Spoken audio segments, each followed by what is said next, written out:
So the project started when I went out in the ambulance service and I was going out to the same people all the time, and everybody was angry. The paramedics were angry, thinking everybody's time wasting, the A&E was angry, and the people themselves were just, nothing was changing. And I thought, we've got to have a different conversation. A crisis can happen to anybody. It's just human beings. They need friends, they need purpose, their basic human needs being met. They need somebody to love them. People don't have that one person, and you're living your life on your own.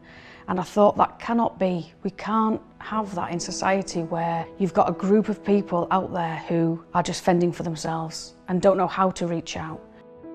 To be quite honest, I didn't know what I wanted to be. I hadn't really got a dream as such. I did well at school. I went to college at 3 A-levels. I could get to university, then decided not to. Perhaps that's a regret in life, that I didn't pursue it. You know, I felt myself feeling down on a regular basis. Then I fell into, depression, partly deep depression. It just crept up on me. One day I just thought, sod it, I can't get out of bed. 3 or 4 days later, I'm still in the bedroom. Your mind in the situation, you just feel like it's just like mashed potato. One day merges into the next, and before you know it, it's a mess. Sometimes in life, circumstances come together that mean you are vulnerable or you're struggling. These things are not black and white issues. These are things that are quite subtle, and you're talking about emotions and people's psychological well-being. I find it very difficult to be proud of myself in any way. My father abused me from a young age, and I was at A&E quite regular. Some of it was overdosing, some of it was chest pain, but I think a lot of it was just that I had so much that I was dealing with. I can work with somebody who's got numerous voluntary sector and statutory agencies working with them, but they're working in silos, and quite a lot of the positive outcomes I've had has been by being quite tenacious and fighting for the client, and by drawing it all together, kind of being that conduit, if you like, between the client and the hospital, making sure that the appropriate services are in place so that people get the right treatment from the right organisation.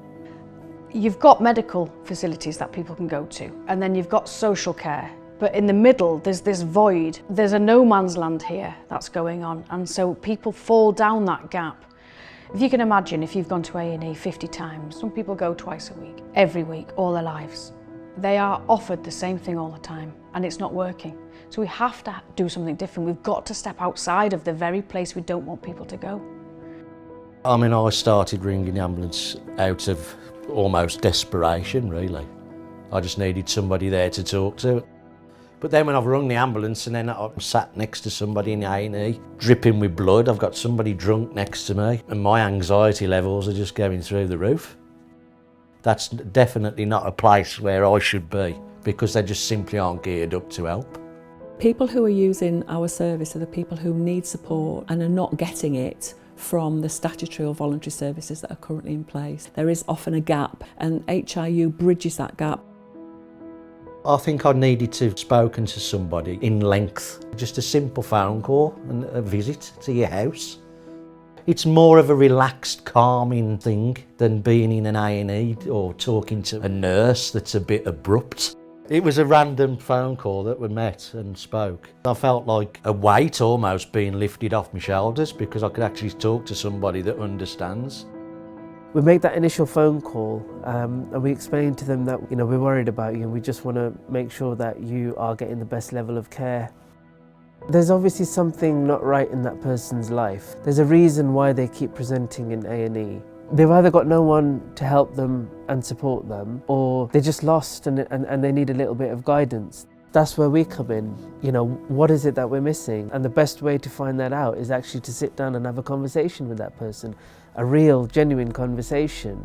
It gives you clarity, it gives you support, there's lots of things that it gives you, I could write a list a mile long. Once somebody's helping them with their physical health or helping them manage a mental health problem, it gives them the opportunity to achieve all sorts of things in their lives. When we understand the root causes, it puts us in a better position to be able to offer guidance and advice and support.